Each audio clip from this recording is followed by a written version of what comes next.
We express our profound sorrow to his wife, family, and loved ones, as well as to all Kenyans who have been horrified by this heinous murder meant to subvert our democracy. In his multiple capacities, Chris was responsible for the entire body of electoral data that is the basis of next month's election, including the Kenya Integrated Election Management System. That includes voter identity verification, results transmission, and the entire electronic tallying process. Chris Msando's brutal killing was an attempt to drive a dagger into the heart of the forthcoming election, and indeed a dagger into the heart of Kenyan democracy.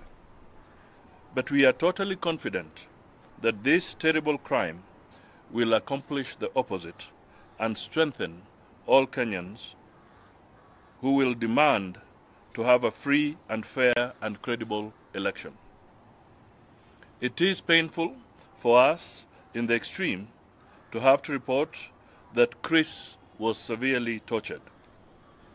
We do not at this moment wish to add to the anguish of his family by giving more details. Chris, on television last week, assured Kenyans that they need not worry about the Kenya Integrated Electronic Management System, as he was sure it would work. That no effort was made to camouflage this killing as an accident shows the determination of the killers to send a chilling message that they will stop at nothing to ensure the outcome they desire.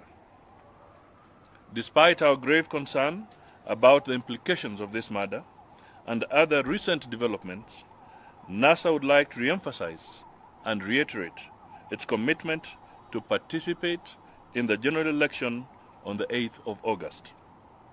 As we have been repeatedly saying on the campaign trail, our supporters must turn out in large numbers without fear, as there are too many of us and we cannot be intimidated.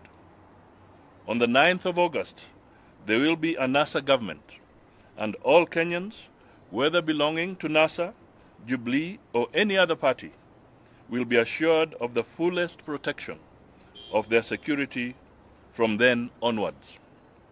We urge the IEBC commissioners to soldier on and redouble their determination to provide Kenyans with the most transparent election in our history. We have only one demand.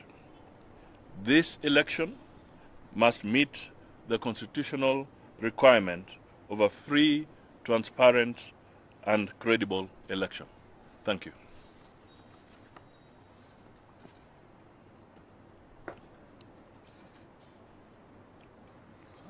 We shall be distributing this to the media.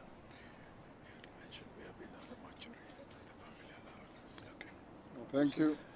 If there's no question, maybe I can just point out that we have been at Lee Funeral Home, and the family allowed us to view the body.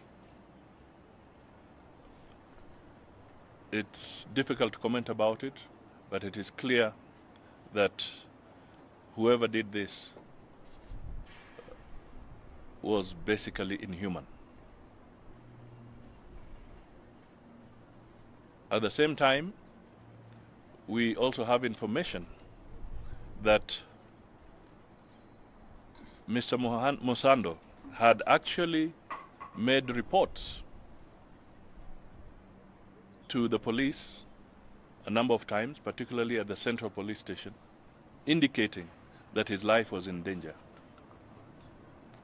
And going beyond this, I'm sure you all captured the chairman of the IEBC, Mr. Chebukati, indicating that they are not feeling safe as commissioners, and indeed even the staff of the IEBC. And we demand that they be granted proper security. All of them should feel safe so that they can conduct a free and fair election. That is what we expect as Kenyans. Because apart from this, we had information reaching us that quite a number of the other commissioners were also feeling threatened.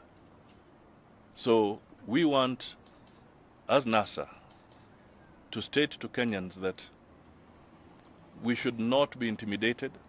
We expect a free and fair process, and we should all be vigilant so that the will of the Kenyans is not sabotaged by a few individuals who may want to cling to power. Thank you. Question. My name is Mwili from MTV. Being that the election is 7 days away, what would you think, because it is also being thought that he was the senior most of the ICC department, what do you think would have been the clearest motive so far? What should the police be looking for this particular time? He was at the nerve center. Basically, from what I've said, he was directly in charge of the data center and aspects about the tallying system and the transmission system. So clearly, and he was supposed to lead the dry run or the trial run for the system by the IEBC. So it is telling that the key person who perhaps was holding some very vital password has been eliminated at this delicate time. Sawa.